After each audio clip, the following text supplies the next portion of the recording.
KSRTC Scania bus ಬ್ಯಾಂಗ್ಳೂರಿಂದ ಮಂತ್ರಾಲಯ ಹೋಗೋ bus ಇದು. Sleep like A baby bus ಇದು. ಈಗ 9 ಕಾಲು ಹೊರಡುತ್ತಂತೆ, ಬೆಳಗ್ಗೆ 5 ಗಂಟೆಗೆ ಅಲ್ಲಿ ರೀಚ್ ಆಗುತ್ತೆ.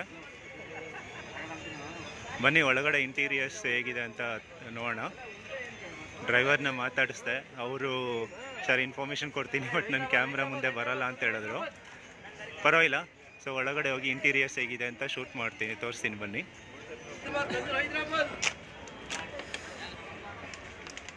ಇದು ಡ್ರೈವರ್ ಕ್ಯಾಬಿನು. ಒಳಗಡೆ ಲೈಟ್ಸ್ ಇಲ್ಲ, ಇಷ್ಟ ಹಾಕಿದ್ದಾರೆ. 2+2 seating configuration, multi axle bus. So ಇದರಲ್ಲಿ ಏನಂದರೆ ನಿಮಗೆ ಫುಟ್ ರೆಸ್ಟ್ ಕೂಡ ಸಿಗುತ್ತೆ, ಸೊ ಆರಾಮಾಗಿ ಮಲ್ಕೊಬೋದು. ರೆಕ್ಲೈನಿಂಗ್ ಕೂಡ ಚೆನ್ನಾಗಿರುತ್ತೆ ನೋಡಿ. ಇದು ಕೂಡ one of the longest bus ಇದು.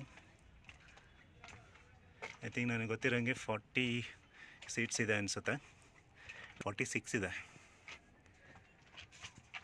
ಓಕೆ, ಸೊ AC ಇಲ್ಲ, ಸ್ವಲ್ಪ suffocation ಅನ್ನೋದಿರುತ್ತೆ.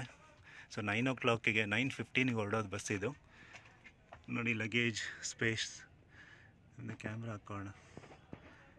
So mobile camera on ಮಾಡಿದೆ. ಲಗೇಜ್ ಸ್ಪೇಸ್ ಇಟ್ಕೊಳ್ಳೋದಕ್ಕೂ ಚೆನ್ನಾಗಿದೆ. ಸೊ ಇಲ್ಲೆಲ್ಲ ಸ್ಪೀಕರ್ಸ್ ಇಟ್ಟಿದ್ದಾರೆ.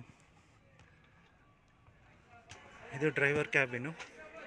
ಇದು ಮಂತ್ರಾಲಯ ಬ್ಯಾಂಗ್ಳೂರು ಮೈಸೂರು ಅಂತ ಹಾಕಿದ್ದಾರೆ. ಮೋಸ್ಟ್ಲಿ ಮೈಸೂರಿಂದ ಬಂದಿರೋದು ಅನಿಸುತ್ತೆ ಇದು. ಸೊ ರೂಟ್ ನೋಡಿ, ಅನಂತಪುರ್, ಆದೋನಿ, ಗುತ್ತಿ. ಸೊ ನಿಮಗೆ ಈ ವಿಡಿಯೋ ಇಷ್ಟ ಆಯಿತು ಅನಿಸುತ್ತೆ. ಒಂದು ವೇಳೆ ಇಷ್ಟ ಆಗಿದ್ದರೆ ಪ್ಲೀಸ್ ಲೈಕ್ ಮಾಡಿ. ಆ್ಯಂಡ್ ಹೊಸದಾಗಿ ನನ್ನ ಚಾನಲ್ ಯಾರನ್ನು ನೋಡ್ತಿದ್ರೆ ಸಬ್ಸ್ಕ್ರೈಬ್ ಮಾಡೋದು ಮಾತ್ರ ಮರ್ತ್ಕೊಬೇಡಿ. ಬನ್ನಿ ಒಂದು ಸತಿ ಎಕ್ಸ್ಟೀರಿಯರ್ ಕೂಡ ತೋರಿಸ್ಬಿಡ್ತೀನಿ ಬಸ್ದು.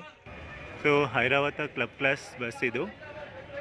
45ನೇ ಸ್ವಾತಂತ್ರ್ಯದ ಅಮೃತ ಮಹೋತ್ಸವ ನೋಡಿ. ಒಂದು ಟಾಲ್ದು ಫೋಟೋ ಇಟ್ಟಿದ್ದಾರೆ. ಆರಾಮವಾಗಿ ಮಗುವಿನಂತೆ ನಿದ್ರಿಸಿ, ಮಲ್ಟಿ ಆಕ್ಸೆಲ್ ಸೌಲಭ್ಯದೊಂದಿಗೆ. ಮಗುವಿನಂತೆ ಅಂತ ಕೊಟ್ಬಿಟ್ಟು ಇದೆಲ್ಲ ಡಾಲ್ಸ್ ಎಲ್ಲ ಹಾಕಿದ್ದಾರೆ, ಸೂಪರಾಗಿದೆ. ಇಲ್ಲಿ ನೋಡಿ ಒಂದು ಟ್ರಾಲಿ, ಅದರಲ್ಲಿ ಮಗು ಮಲ್ಕೊಂಡಿರೋದು. ಸೊ ಇದೇ ನೆಕ್ಸ್ಟ್ ಲೆವೆಲ್ ಕಂಫರ್ಟ್ ಇರುತ್ತೆ. ಇದು ಮಲ್ಟಿ ಆಕ್ಸೆಲ್ ಇದು KSRTC. ಪ್ಯಾಸೆಂಜರ್ಸಿಗೆ ಯಾವತ್ತೂ ಕಂಫರ್ಟಬಲ್ ಜರ್ನಿ ಕೊಡೋದಕ್ಕೆ KSRTC ಫಸ್ಟಲ್ಲಿರುತ್ತೆ. ಯಾವುದೇ ಥರ ಹೊಸ ಬಸ್ ಬಂದ್ರೂ ಫಸ್ಟ್ ಲಾಂಚ್ ಮಾಡುತ್ತೆ KSRTC. 9600 ಆಗಿರ್ಬೋದು, ಅಂಬಾರಿ ಡ್ರೀಮ್ ಕ್ಲಾಸ್ ಆಗಿರ್ಬೋದು, Volvo sleep like A bus ಆಗಿರ್ಬೋದು ನೋಡಿ. ಇದು ಮೈಸೂರು ಡಿಪೋ, ಇದು ಮೈಸೂರಿಂದ ಬಂದಿರೋದು, ಈಗ ಮಂತ್ರಾಲಯಕ್ಕೆ ಹೋಗ್ತಾ ಇದೆ.